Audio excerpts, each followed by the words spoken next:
Nilinaw ng Malacanang na hindi nakikialam si Pangulong Ferdinand Marcos Jr. sa naging desisyon ng kanyang anak na si Ilocos Norte Representative Sandro Marcos na mag-inhibit mula sa lahat ng impeachment proceedings laban sa kanyang ama. Samantala, hindi raw makipagtulungan ang palasyo sa Kongreso kaugnay ng impeachment complaint. Si Creslin Catarong sa report. Pinuri ng Malacanang ang naging desisyon ni House Majority Leader at Ilocos Norte Representative Sandro Marcos na voluntaryo mag-inhibit mula sa lahat ng impeachment proceedings laban sa kanyang ama na si Pangulong Ferdinand Marcos Jr.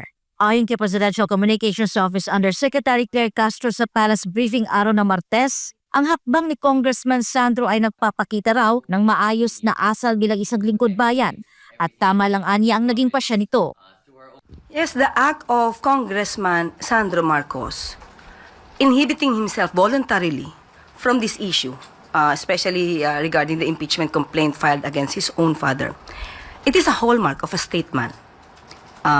It shows his character, it shows his decency, and we believe that it is the right thing to do. Nilinaw din ni Castro na hindi pinakialaman ng Pangulo ang naging desisyon ng kanyang anak. Dagdag ng opisyal, bilang mambabatas, alam nito ang isinasaad ng batas at ang nararapat niyang gawin upang tumupad sa kanyang tungkulin bilang public servant. Hindi po nakikialam ang Pangulo sa mga anumang aksyon na gagawin ng kanyang anak dahil ang alam po niya, kailangan lamang pong tumupad ng kanyang anak sa mandato. Bilang public servant, alam po ni Congressman Marcos kung ano po ang sinasabi ng batas at ano po ang dapat niyang gawin.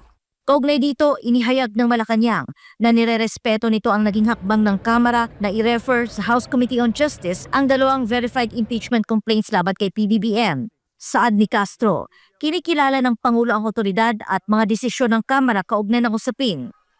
Ginagalang po ng Pangulo kung ano man po ang mga activities, ginagawa at mga desisyon po ng House of Representatives. So hayaan po natin ang proseso na umandar na naaayon sa batas.